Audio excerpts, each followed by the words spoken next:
a part of the U.S. government. He left Doge, left as in resigned, quote unquote. I'm thinking more along the lines got fired. So he took all of our data and information, then scooted on out. But he got into a fight with one of the House secretaries in a fist fight earlier today that was corroborated by freaking Caroline Leavitt, the press secretary of the White House. He sported a black eye in an interview afterwards. He literally shoved the 62-year-old secretary. I'm trying to remember what the fuck he's a secretary of. And because they disagreed on the fact that he was leaving, and the judge said, you were supposed to save us $100 trillion in our deficit, and you've only done $100 billion. What the fuck have you been doing? And Elon took that personally and shoved him, and they got into a fucking fist fight, and he got his ass kicked by this fucking guy. I think it's Secretary Bevitt or Bessett. Like, and I'm just like, it. bro, he's going, you got a 62-year-old man kicked your ass. I love it. He's like, oh yeah, you were supposed to save us $100 trillion. Guess what? It's only been 100 days. Shut the fuck up. You know what? Just because of that story, I'm gonna go get a donut. It's been more than 100 days, and we're worse off than where we were in January. So, yeah. Fucking, that's funny. Oh, we're live, by the way. Oh, we are? Yeah. I just got the 2 notifications.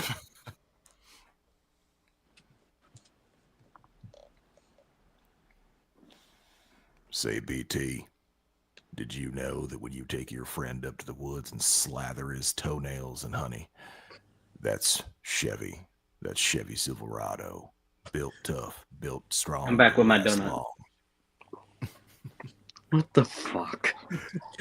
Yeah, that story that Bludd told me wanted me to go get a donut. All right, you guys. So it doesn't work unless the bear licks your toes. So like last time, we went one by one, 3 minutes each, and it worked out fine. We were able to keep it under an hour and a half. So we're gonna do the same thing here. Keep it under 3 minutes. Keep it short. Keep it sweet. Keep it to the point. Especially because I had hella technical issues and we're getting started late. So, how many segments we got? Well, we're gonna start off with the last segment, Cody versus Cena. Cody and Cena face to face. Then we're gonna talk about the men's qualifying match, and I want to talk about Damian Priest. That's 3.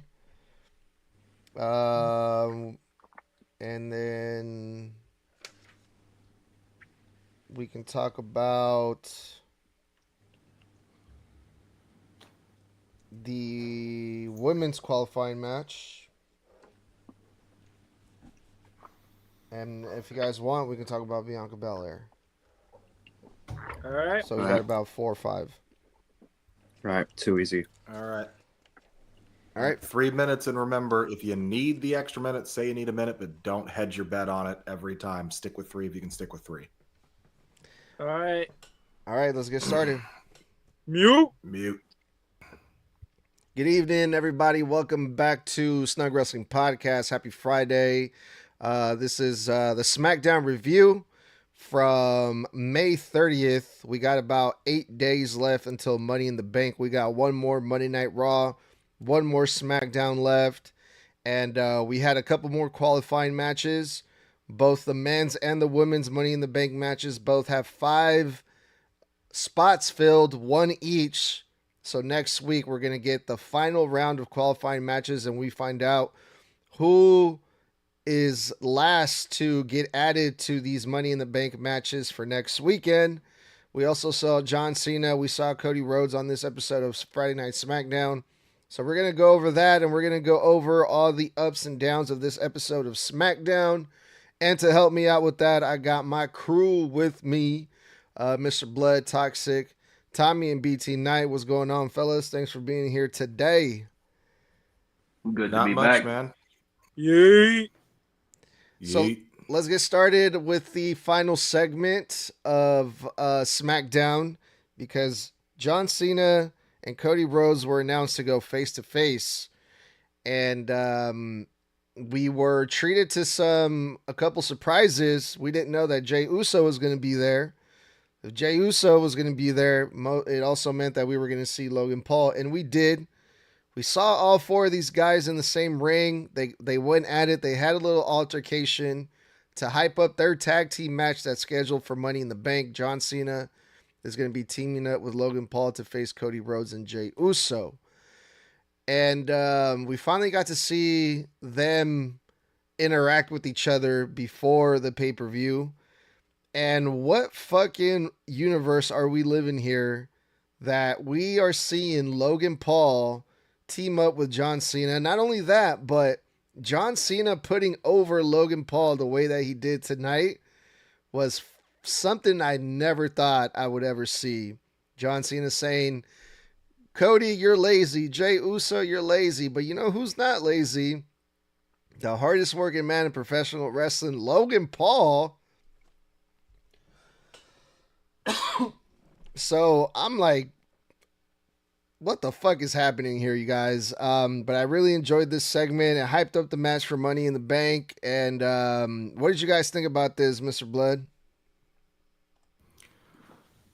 So, I haven't seen it yet. But as far as concerned, based on what you've told me, I can offer my thoughts this way. And I'll start with the fact that, again, very glad that we're not getting what was originally scheduled for Money in the Bank, which was supposed to be John Cena and Travis Scott versus Jey Uso and Cody Rhodes. Thank Christ the Lord that is not happening.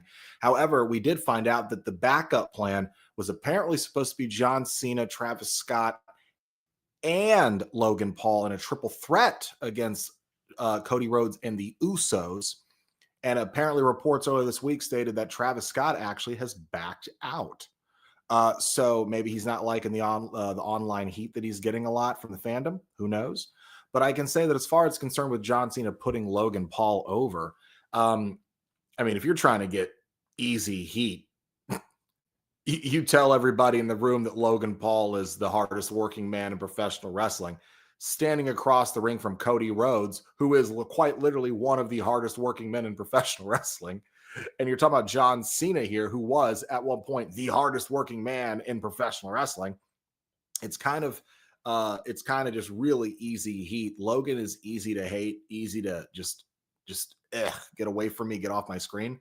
But he's great at being that guy. And John Cena here really, really, I don't think he was hamming it up when he said it. I'd have to go back. I've seen a bit of it, but not all of the segment. But I would say that I'm interested to see how this is going to go. I can already tell that no one is cashing in at Money in the Bank during this tag match because it's already been scheduled for that Jey Uso versus Gunther match that following Monday. That's where I think that title is getting cashed in on. And I do not think, as I said, Jay's walking out of that Monday Night Raw with that World Heavyweight Championship. And that pains me to say it, but I feel it in my bones. But all in all, it sets up the segment. The match better. I'm glad we actually have John Cena back to fucking build this thing. All I would say is I'm hoping whatever the go home SmackDown next week is, if we can get him again one more time to really set this in motion, because it's Money in the Bank, we need a good, strong go home show. But yeah, those are my thoughts. I would say it's inoffensive and effective in building more heat on Logan and on John, kind of making you really want to see Cody and Jay win that much more. So yeah. I enjoyed this. I didn't expect Jay or Logan to come out, which people would say, oh, that's the most predictable thing. Yeah, not for me. I wasn't expecting it. Going off of what Bludd said, I don't think Jay is safe from a cash-in. I think Cena is the one who has to be worried about the cash-in. Because think about it, and this might take me a little bit longer than what we said. If you win that Money in the Bank, you want to be which champion would you rather cash in on?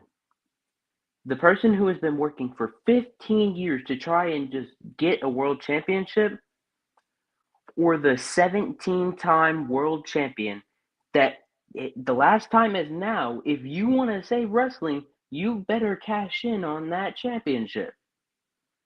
If I was Mr. Money in the Bank, I'm going after Cena. So that's my thoughts. I completely agree with Tox on this one.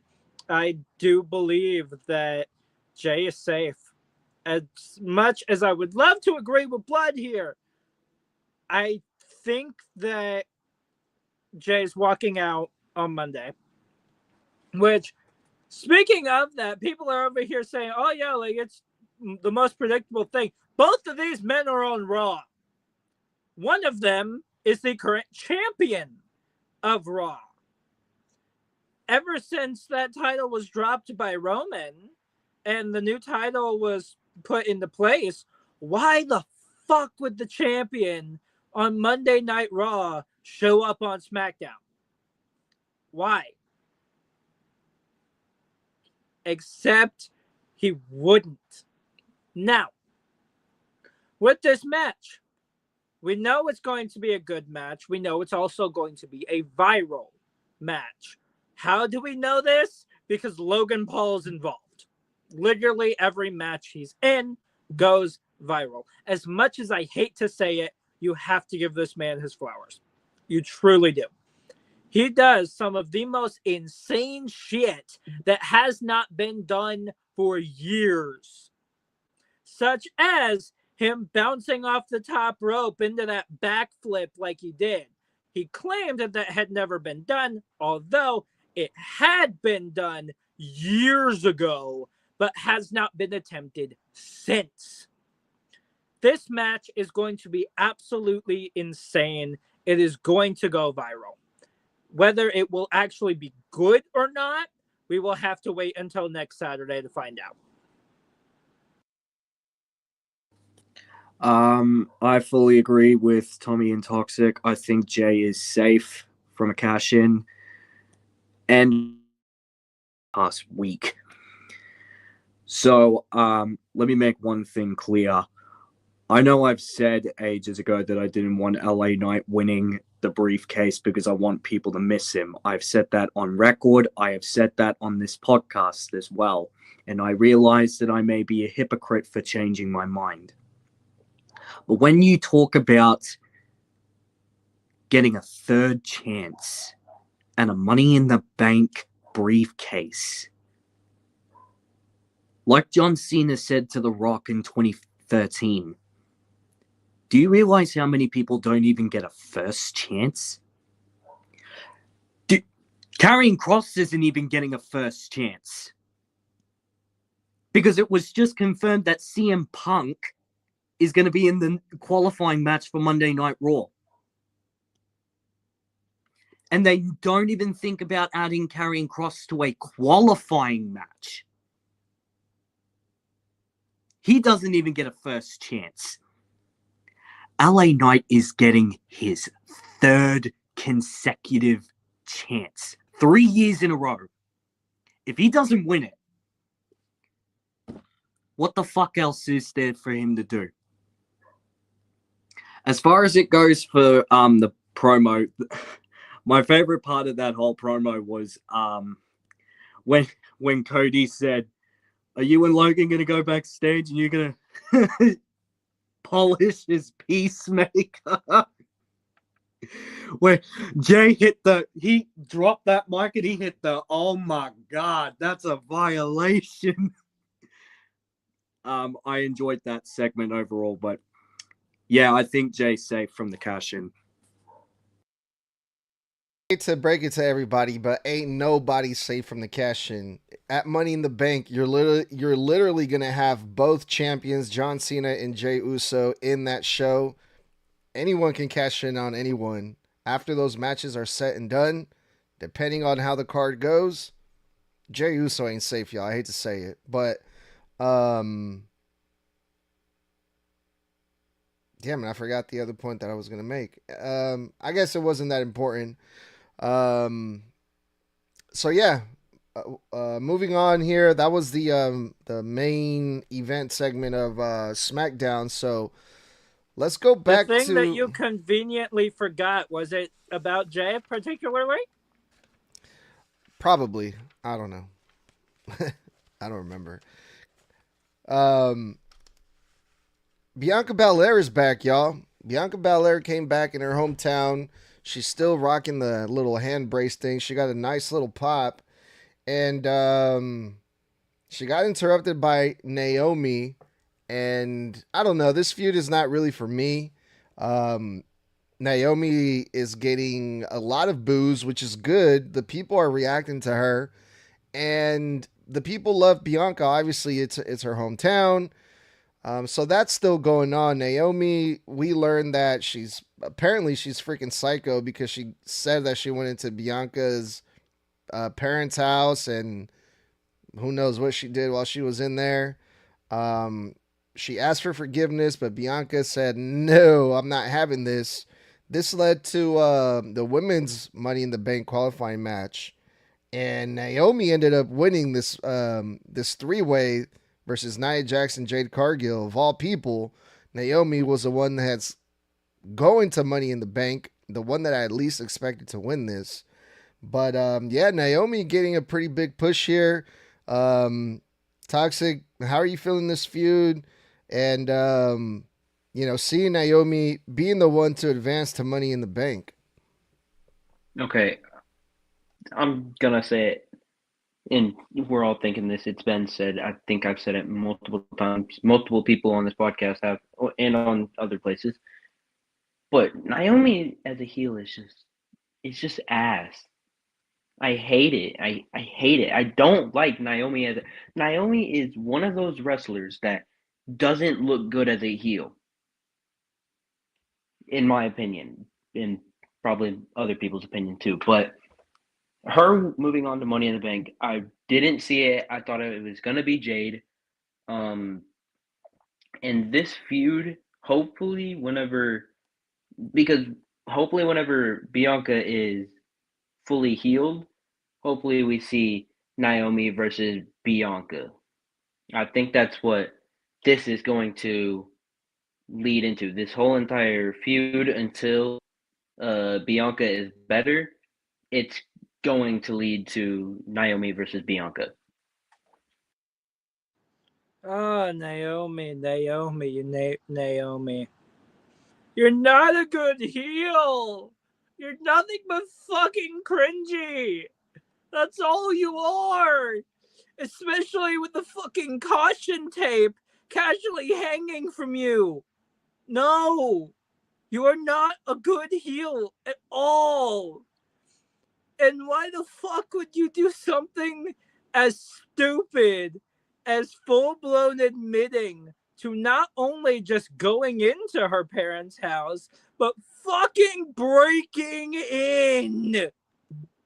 You broke into her parents' house. What the fuck? No.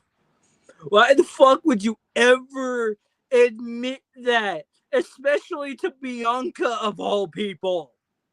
Stop it. And then immediately after Bianca saying that she would absolutely kick your ass if you ever brought her family into it again, and which is very fucking valid, you dare to have a laugh that is worse and more annoying than Seth Rollins. I'm just gonna put that out there. Like, it is way worse than Seth Rollins. It is way more annoying. But you're over here saying that you would hate for Bianca to be in a wheelchair like her mom? Why the fuck are you doing this? I get it, you're a heel, but you are making the worst mistakes you could possibly make. I wish you luck, Naomi, because that caution tape around you is only going to end up being a detriment to you. It's not going to save you from Bianca.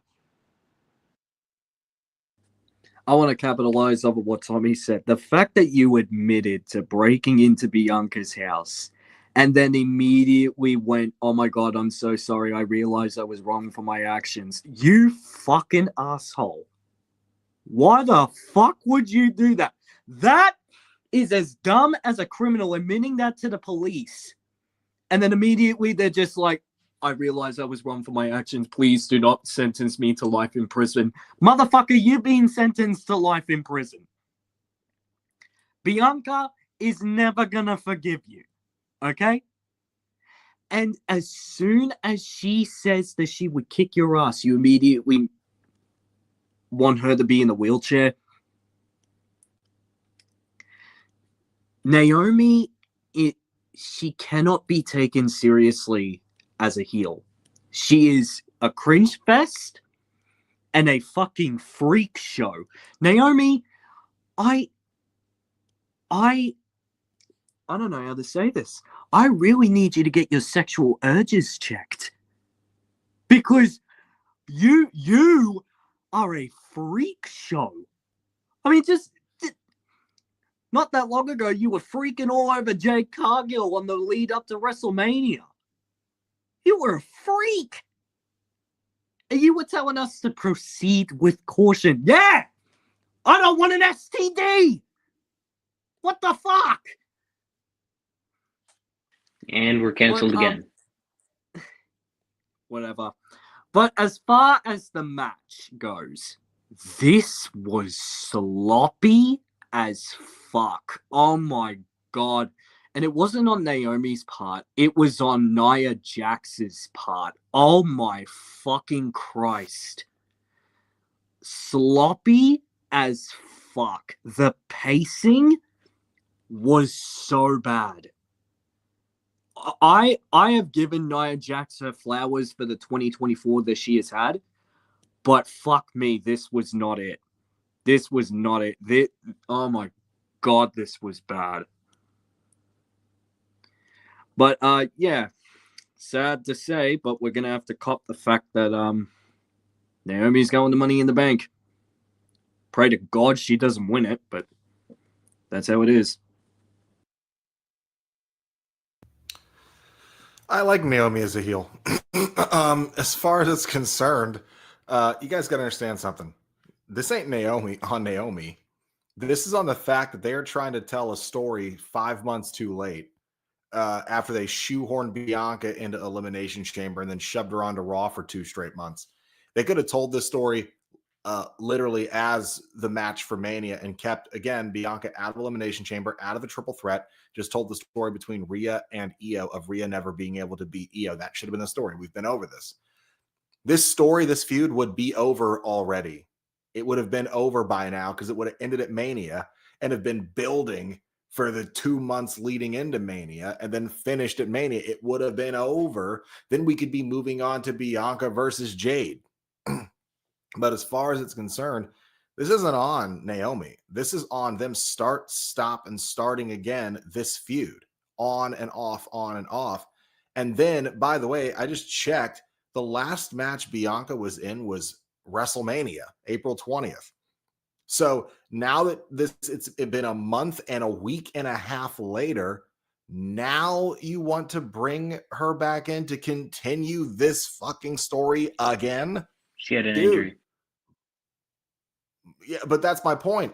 If you got an injury, just stop telling the story, man. Like all this shit. When did Jade Cargill return? At Elimination Chamber, right? Okay, that was in February. It's June in 2 days. This story started last year in like November, bro. End it. And on top of that, I don't have a problem with the fact that Naomi is a heel. But look, whoever wrote that fucking promo for her, or they gave her the promo notes and the line to say the wheelchair shit, they're an idiot. And also, whoever wrote this shit that for her to sit there and automatically cop to a fucking a petty theft or a petty burglary, and that like it's literally just the story of her trying to gaslight Bianca back into being friends. But I'm sorry, in my opinion, I got to be honest here. The one thing that they fucked up here in this entire thing is Bianca.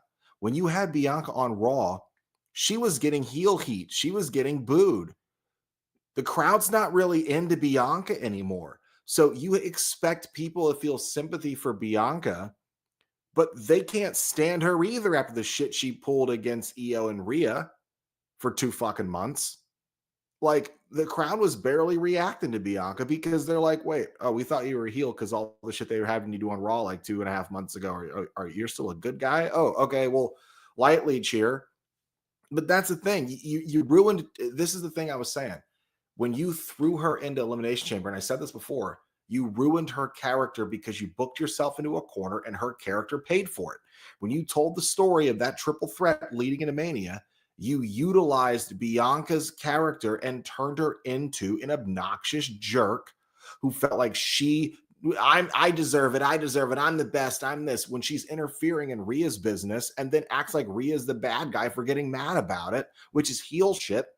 Now she comes back here and wants to act like Naomi is wrong because Naomi's wrong for what she did to Jade, but she's literally here genuinely groveling for forgiveness, and you still fucking won't even give her a chance. It's like, you've been a heel too in fucking NXT, Bianca. You ain't coming up roses. Weren't you just fucking disrespecting the shit out of Io Sky not 2 months ago? Little sistering her, pie facing her over and over again? Some bullshit. Oh, in the match, I'm glad Naomi won. Great finish. I don't expect Nia to get out of that type of pin, not with her ass weighing her down. Yeah, yeah, I kind of agree with mostly everyone except for you, Bludd. The outcome of the match, I wasn't really hoping for that. The match itself too was, I mean, besides it being another triple threat match, yeah, you can't put Naomi and especially Jade Cargill as like, I hate to say it, as green as she is in these types of matches. It's just, I don't know. It's just, it wasn't a good look. I don't think anyone came out looking stronger or got over on this match, but the fact that they brought Bianca Belair back in her hometown, I think they're trying to put her back in that babyface character to put sympathy on her. And I've heard you say this too before, Bludd. Like wrestling fans, their mind span is like they have like short-term memory loss or something like that, right? Like I think people They have a two things about wrestling fans are true. They're extremely fickle, and depending on the circumstance, they either have a very long memory or they have a very short memory. But this crowd was like, we haven't seen you on SmackDown since like one segment building into WrestleMania, where you came out here to argue with Jade and Bianca like once or twice, but like you spent most of the year on Raw and then not on TV at all. How are we supposed to feel? Because the last time she was here, she was acting kind of like a heel. Yeah, but and I think they need to turn Bianca heel. Yeah, but this was her hometown. Did I mention that already? So the people it was were her hometown, but the people were reacting to her her anywhere else. But if you brought her out in any other city, and I think the reason they brought her out here and not out last week or next week is because they knew they could get a little babyface shine on her in her hometown. If they brought her out in any other city, I think she gets some booze mixed in with those cheers. Yeah, and if you saw, I don't know if you saw this entire segment or not, but like since she came out, she she got the big hometown reaction. They even let her do like some song that apparently everyone in that arena knew. It's probably like, I don't know, some Tennessee thing or something. So they really went. I saw the clip. Yeah, they really went all out to try to put Bianca Belair over here tonight. And then here comes Naomi, and she gets super booed, and Bianca's getting all the cheers. So I think they're going to try to do that again. They're going to try to make people forget all that shit that Bianca did, leading up to WrestleMania. Wash that stink off that awful build. Yeah, pretty much. The only reason why they pulled out that song is because of the fact that it's a Nashville staple. So literally everyone in that town knows it. Again, it's just building a cheap pop because they know they fucked up with Bianca the last 2.5, 3 months. And they're like, we got to reverse the damage we did to her character. And they know it because they pay attention to the online community and they pay attention to how the fans react in those stadiums. And she was not very well liked by the fans since like freaking February. So you got to reverse that damage. Well, unfortunately, because this is SmackDown, you guys, we have to talk about the Smackdown Tag Team Division. So we saw a segment with all of the tag teams once again, followed by another tag team match with Javon Evans, who, by the way, this is his first time on SmackDown, if I'm not mistaken, who teamed up with Rey Fenix versus the Garzas. And that tag team match was to build up a match at Worlds Collide. You guys are going to have to help me out with what's going on in Worlds Collide. I haven't really been paying attention, but I know this tag team match. Hold on one second. Not yet. So I know this tag team match, it was to build up that. We'll get into that in a little bit. The segment before that was the Street Profits, the tag team champions, came out. And then Fraxium comes out. Fraxium technically never lost to the Street Profits because of the Wide Six interfered last week. So they want a rematch. And then they get no pop. Even though they're this fresh, new, young tag team who's undefeated, they come out, no one cares. Then Motor City Machine Gun come out. And then the DIY come out. And I'm like, okay, here we go again. Let's just stop putting all these teams together in the same matches and the same segments all the fucking time. I understand that they all want to be tag team champions. That's the point. I get it. That's the major goal. However, it's just getting really exhausting because, like, who are we supposed to cheer for? Who do we want to face the Street Profits so they can, potentially become new tag team champions? We're just throwing all the tag teams together all of the time, and it's getting annoying. Like, it's cool to have a number of tag teams, right? But none of these tag teams have personal issues or a personal feud. It's just all about the tag team titles, the tag team titles, the tag team titles. And I'm just like, when are we going to get something different? And I bring up the tag team match after that with Javon Evans and Rey Fenix because why aren't the Garzas part of this tag team division? Like, if we're just going to be throwing the tag teams together anyway, just fucking throw the Garzas in there too. But, Tommy, you're up this time. What are your thoughts about what we saw tonight with the tag team division? And also the fact that fucking White Six, 3 guys, Dexter Loomis, the other guy's name, I can't remember his name, and Uncle Howdy took out... That was Joe Gacy. Joe Gacy, thank you. And Uncle Howdy, 3 guys took out the entire tag team division on SmackDown. We're talking about, 4 teams? 8 guys? I don't understand none of this. I was just about to bring that up because you waited until now to bring up the White Six, which I absolutely love the fact that they are so back. Oh, that's going to be fun. But DIY over here bringing up the fact that Candice LeRae intervened in the match. I get that. That was until good old Nikki Cross decided to go, fuck you. You're not fully getting involved. But when it comes to the segment itself, I found it great. It was a great way for the White Six to finally, after all this time, at least get something into the tag team division. Since they have been out of the tag team division, not once were they slipped in. Now, the first thing that popped into my head was their little video thing from later on after this, where it was just Uncle Howdy's face, and he says that they're not stopping until they get what they deserve or something like that. And that immediately made me think they're finally going after the tag titles. I don't care which ones it is. They're finally going after the tag titles, and I would love to see the Wyatt Six hold those bad boys. Like that dark and broody entrance, and then you've got the gold around 2 of their waists. I don't care if it's Joe Gacy.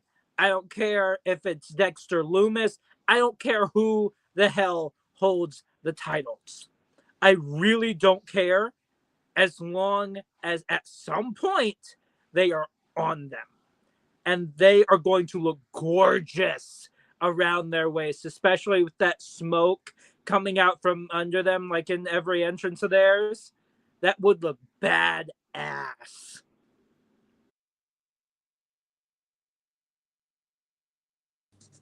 I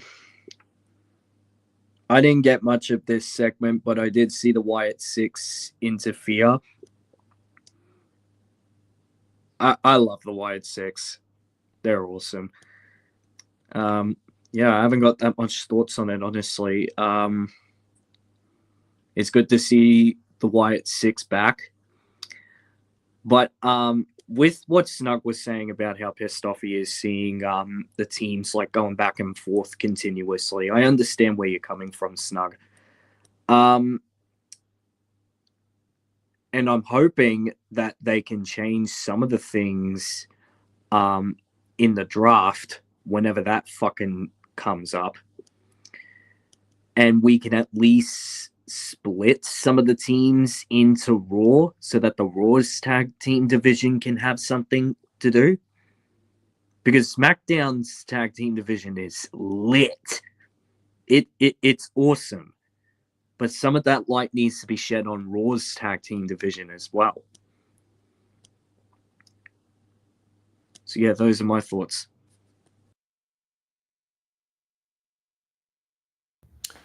I again love seeing the Wyatt Six back. It's great. Like we said last week, I think that eventually they're going to have to go out on their own, like you and I said, Snug, because you can't coast on the memory and honor of Bray Wyatt forever. Eventually, you've got to carve your own path in these divisions, and going after the tag titles is an interesting change of pace for a faction of that size. Of course, we have to assume, again, at some point very soon, Alexa Bliss has got to be getting involved. Remember, it was reported that she would be leading the Wyatt Six. That was a big plan. And they've put them on the same brands now. So that's something we need to be cautiously aware of. Having all the tag teams on the same time, I get that you're trying to showcase every team and give every team TV time every week. But then I go to the Raw division, and there's 3 teams in the tag title scene. And it's like, bruh, okay? Like, they've even got people from NXT on fucking SmackDown in tag matches. I mean, you know what I didn't have on my 2025 bingo card? The fucking Garza scoring a pinfall on actual live TV. When I thought that the fucking people who couldn't buy a win were literally Solo Sikoa, freaking Carmelo Hayes, and the Garzas, didn't see that on my bingo card. So I don't know who they paid off or whose catering they paid for, but they got a pin tonight, and I was shocked. That being said, I want to highlight one individual performer tonight from this match. Javon Evans. Javon fucking Evans tonight. What a delight. If you're trying to showcase NXT guys or, newer, younger guys on the main rosters and build stars, man, Javon Evans, man. That guy has all the energy and heart of a backyard wrestler mixed with that hood kid who would just do wrestling moves on his friends at a grocery store. Those guys on YouTube. That's the energy I get from watching this kid. And everything he does looks crisp. It looks clean. It's like they shrunk Randy Orton and made him black. And I mean, legitimately, to me, out of every single person on the show tonight, every performer on the show, top to bottom, I think Javon Evans stood out amongst everyone tonight as far as in-ring performances go. And if he was a part of the regular tag division, I would be excited to say next to him and Nathan Frazier, those are the 2 main guys in the tag scene right now on SmackDown that I'm interested in watching, because I love Fraxium and I like what they were doing tonight here with Javon. This was some cool ass shit. So those are my thoughts. But we do need a draft. We need a draft desperately for this tag division and these women's mid-card divisions, but this tag division, split the wealth or call some of these guys up from NXT and let's fucking freshen this shit up, please. So yeah, everything about the Wyatts, basically what Tommy and BT said. I'm gonna correct one thing that Bludd said. Javon Evans isn't on the tag team roster or the division in NXT. He was just tagging with Phoenix tonight because of what happened last week or this week. No, on I'm NXT. aware. I'm saying that they should add him to it. Oh, okay. Well, anyways, my bad. I'm going to be telling Snug about the Worlds Collide stuff because he asked for some help about that. At Worlds Collide, it's a fatal four-way for the North American Championship. That's why Ethan Page was out there during the Javon Evans and Phoenix versus the Garza's match. It's going to be Ethan Page, Javon Evans, the Laredo Kid, and Ray Phoenix for the NXT North American Championship. So I'm really hyped to see that match. That's one of the reasons why I'll be watching Worlds Collide. I'm just excited. Sign me the fuck up for this. Nice, hell yeah. Well, all right, that makes a whole lot of sense then as to why we saw Javon Evans out there tonight. And yeah, he looked really fucking good. So yeah, moving on here, we heard from Damian Priest after his big blow-off cage match at Saturday night's main event, and he was going to tell everybody what's next for him. I mean, after his long feud with Drew McIntyre that lasted about a year, Damian Priest made it pretty clear on who's next and what he wants, and it's simple: championships. And he wants to go after the baddest champion out there. And me, myself, and everyone in that arena automatically started saying Jacob Fatu. So we're going to be seeing Damian Priest versus Jacob Fatu somewhere down the line. And I think it's very deserving. Damian Priest came out on top on this feud versus Drew McIntyre. They had a total of 4 matches in this whole entire year. Damian Priest won 3 out of the 4 matches, beating Drew McIntyre in this feud that they were having. Damian Priest, I don't want to hear anyone complain saying, "Oh, why is Damian Priest getting a title shot?" Well, there you go. He didn't make Drew McIntyre look bad. They both came out looking good, but the whole point of why Damian Priest came out on top of this feud is, I think it has a lot to do with the fact that Drew McIntyre was going to go away. So it made more sense to put Damian Priest over in a big way because he's still going to be around, and they're going to use him for something big, and that's the United States Championship versus Jacob Fatu. I'm excited for this, you guys. BT, any thoughts on this? Damian Priest and Jacob Fatu. Sounds like a hell of a good match. Sounds like a hell of a good match when it comes to one-on-one matches. I think they're both street, I don't want to say thugs, but I'll just use that as a term. Street thugs. They know what it's like to live on the streets. I'm really hoping that there's a street fight between the two of them at some point. I would love to see that. Yeah, I'm very excited for this feud.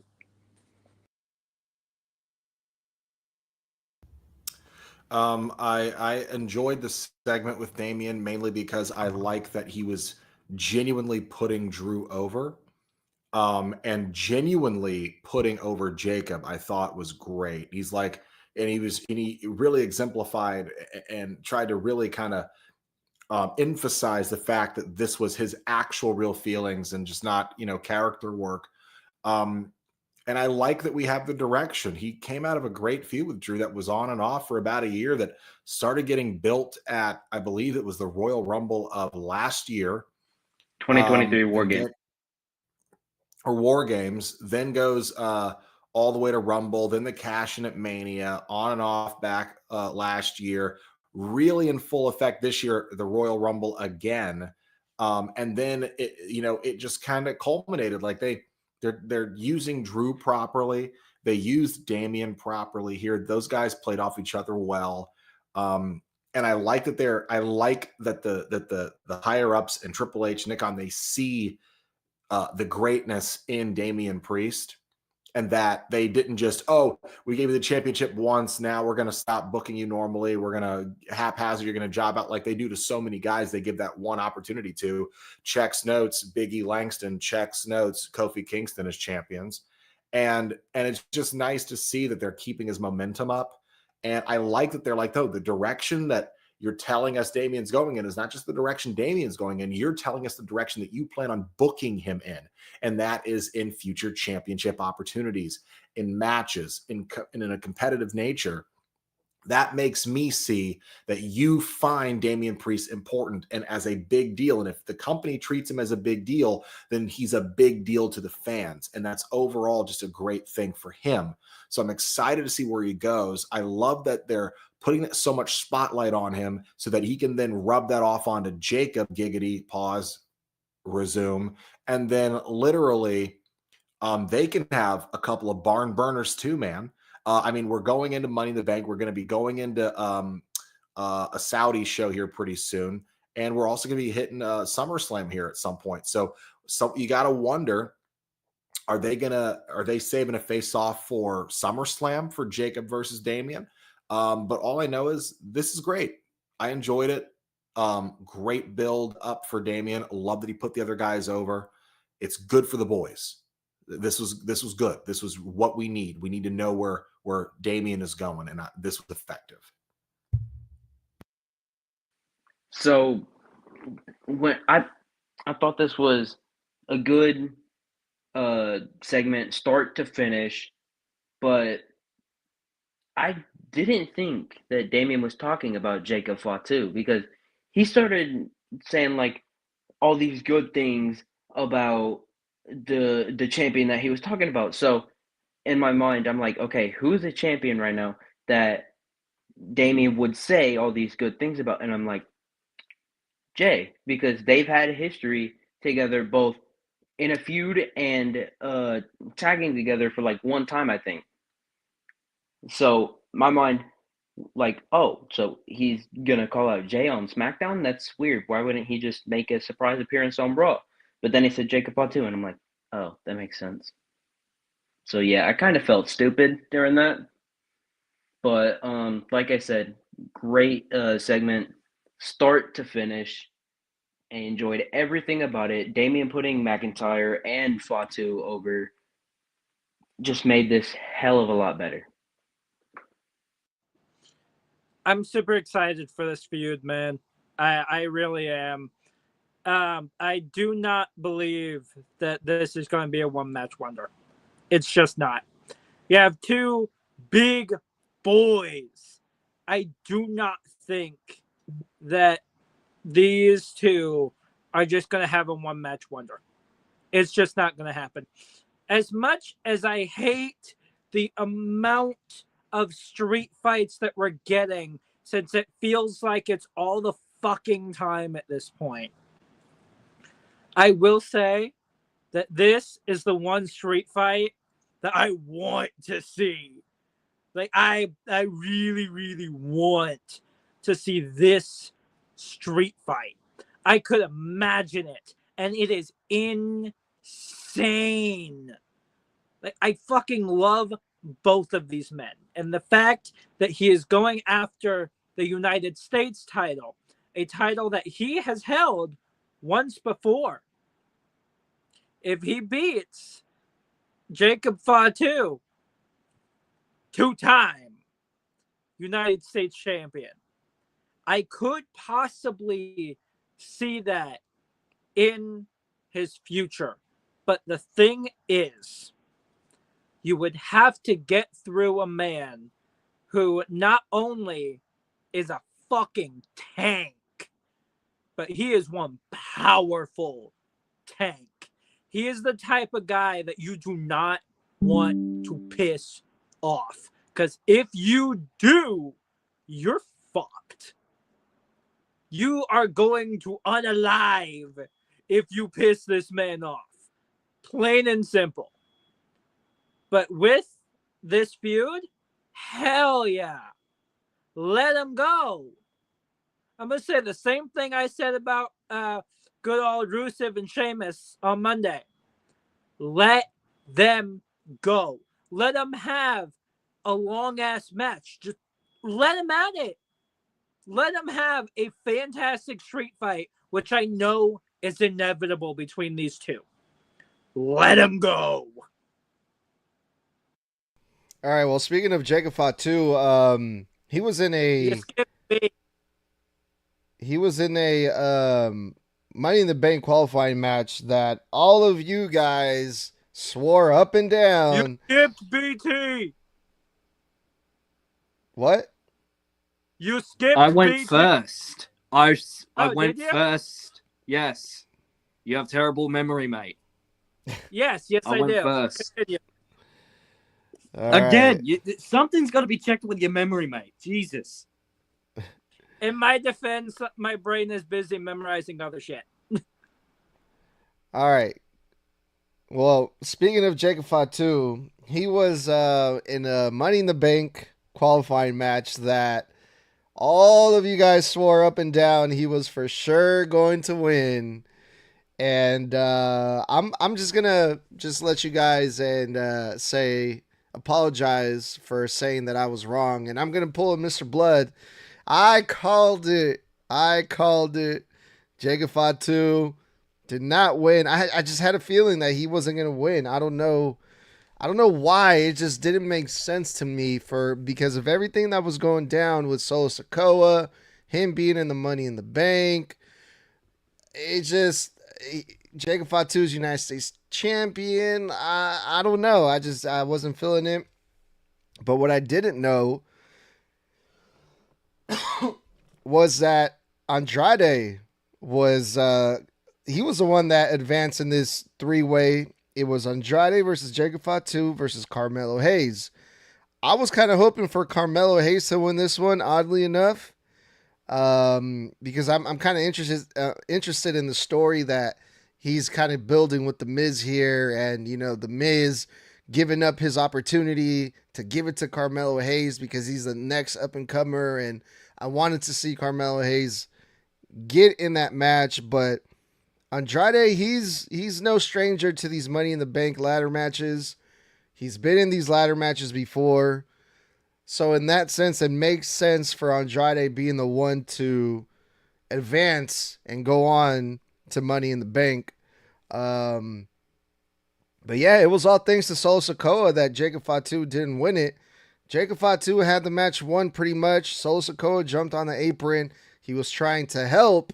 But we all know since the beginning, Solo Sikoa did not want Jacob Fatu in that match. He was not a fan of the idea of Jacob Fatu having the opportunity to be in the Money in the Bank. So Solo Sikoa got what he wanted, and after the match, Jacob Fatu made it clear, I don't need your help. I don't want it. I don't need it. Don't do that shit ever again. So tension is starting to build more and more with Jacob Fatu and Solo Sikoa. Mr. Bludd, thoughts on this? So the match I thought was really good. Probably the best worked match of the night. As far as it's concerned, it's interesting because I feel like Jacob going into the Money in the Bank tells a much better story for them because Solo's in it. So it feels like you could tell a better dissension story inside of that match while everybody else is telling their own stories, but it's fine. I'm glad they gave Andrade the shot, the chance. It feels like they've really kind of hampered him down since Charlotte came back. And I know that they divorced and everything, and maybe they were keeping him off TV or separating them until maybe they found a comfort level backstage. I'm not sure. I can't speak on it and know for certain, but kind of odd she comes back and then he's not on TV that much. But at the same time, we all knew Carmelo Hayes wasn't getting the shit. I feel like they have not done irreparable damage to Carmelo Hayes, but they have done a lot of damage to Carmelo Hayes in the sense of, I don't know what you do to rebuild his legitimacy that he had in NXT before he got called up, the legitimacy that he had on the draft night last year after WrestleMania 40 when he versed Cody Rhodes in the main event, for Christ's sakes, and had a great showing. And now, what a difference a year makes, as they say, where this man is just the most talented jobber on the fucking SmackDown roster. And it's kind of like, what the fuck? When it comes to it, I like that the biggest problem in this match isn't just Solo getting on the ropes and, jawing off and trying to dance at ringside and being an absolute distraction, and getting up on the ropes and trying to order Solo to do another moonsault. Do it again, do another moonsault. And when he doesn't listen, then the big point of contention comes up. Jeff Cobb gets on the ropes and tries to order JC Mateo, that dumbass name, gets on the apron and tries to order Solo himself, or not Solo, but Jacob, to then do the moonsault. So you've got Solo getting up there and distracting and being a goofball, trying to tell Jacob how to win the match that he's in, that he's already currently winning. And then you have JC Mateo get up there and then try to also order him around. And notice that Solo didn't stop JC Mateo from ordering Jacob around. In fact, he kind of encouraged it. And notice how JC gets bumped off the fucking apron, or dragged off the apron and thrown in, down. But then notice, because the camera never shifted, Jacob Fatu gets bumped into Solo Sikoa and knocks Solo Sikoa off the apron. So now we've got another wrinkle there. Now we've actually had a physical contact between Jacob and Solo. And Solo can now use that and say, well, I was trying to help you. You pushed me off the apron. Yada, yada, yada. Well, if you weren't on the apron distracting me, getting in the way of my match, I would have won. And now we're going to have that wrinkle. So I think the little story beats here, they're working. They're working. So I'm excited to see what's next, man. We got the go home show next Friday. Let's see what last cog in the wheel, or what last, wrench in the wheel they can throw in there to send us into Money in the Bank, really wondering what's going to happen. Okay. First of all, Snug, I don't know who this. Oh, I called it, and you all said that Jacob Fatu was going to win. I did not. I said it does not make sense for Jacob Fatu to win the qualifying match because he is currently the United States Championship. He is currently the United States Champion. English. Mr. Bludd, you are a hypocrite. You agreed with me last week that it does not make sense for Jacob Fatu to win, and now you were saying it would have made sense for him to win. Actually, really quick, and so you can finish. I never actually said that Jacob should win his qualifying match because I didn't know who his opponents were initially. Now, once tonight I found out who his opponents were, he made the most sense, because it's Andrade, whom we have barely seen all year, and it's Carmelo Hayes, who couldn't win the lottery and buy a win. So it made more sense tonight for Jacob to be the one to do it. Go ahead. Okay. Sorry, my bad. But still, I did not think it made sense for Jacob Fatu to win this, and he didn't, which I'm so glad. I'm so glad that it was Andrade, because one, he hasn't been on TV for fucking ever. And I just don't want to see Carmelo Hayes in another ladder match. Like, not that he's been in a lot. It's just I don't want to see him in one. But, yeah, I'm just super glad that Andrade won this, so he can finally, as I was watching the match, I said, man, I would, like, looking at everyone in the Money in the Bank match, I would really want to see Andrade and how he would work with Seth, with Penta, with Knight, with Solo, and whoever qualifies on Monday, either being Punk, AJ, or whoever else it is. So yeah, I was really interested to see what Andrade was gonna do, and luckily he got that thanks to Solo and Jeff Cobb. I am not calling him JC Mateo. Um, Thanks to Solo and Jeff Cobb, that Andrade can now get that spot and make this match a little more interesting, in my opinion. Now, I will be one to admit, at first, I thought that Jacob was going to crush through. I truly did. That was before Priest called him out. I honestly thought that Priest was going to get involved. What I thought in my head as all of the entrances were happening is that we had 3 contenders to interfere. Solo, which ended up happening, Priest after that call out, or The Miz. Obviously, 2 of those did not end up happening. Well, sort of. Miz kind of did get involved a slight bit. Not as much as Solo did, though. But Solo, my boy, all you're doing is pissing him off more. I promise you, when he turns face, which I still think, even if he's not in the match, is still a possibility. I'm not saying it's going to, but it is a possibility, especially since Jacob isn't in the match because of Solo. For that to be when Jacob says, fuck it, I'm doing it. That would make perfect sense. I'm not going to lie, because he has been holding all of this up. He hasn't fully taken it out. Once he turns face, he is going to put all of that anger straight into Solo because of all of this. And I guarantee you, and the package in the back after the match proved that. It was legitimately Jacob Fatu throwing shit around, pushing shit around because of the fact that he was pissed off at Solo Sikoa and Jeff Cobb. As he should be.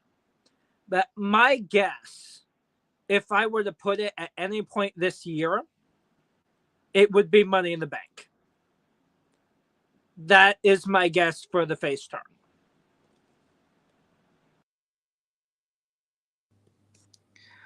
I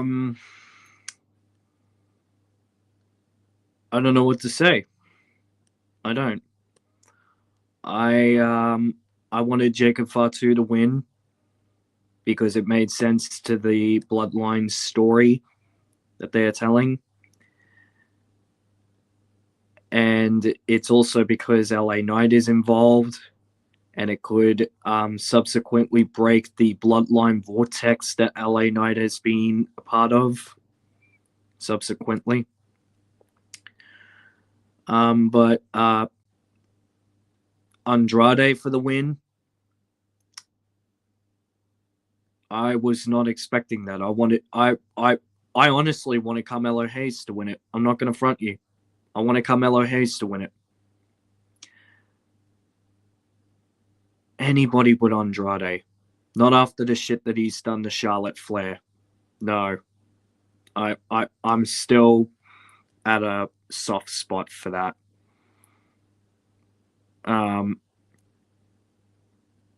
But yeah, where I'll end this is congrats, Snug, on calling this right. You got it right. Jacob Fatu didn't win, so you have every right to brag about it. Good on you. Yeah, I had to, man. I had to pull a Mr. Bludd there, you know. I called it. No, I'm just kidding.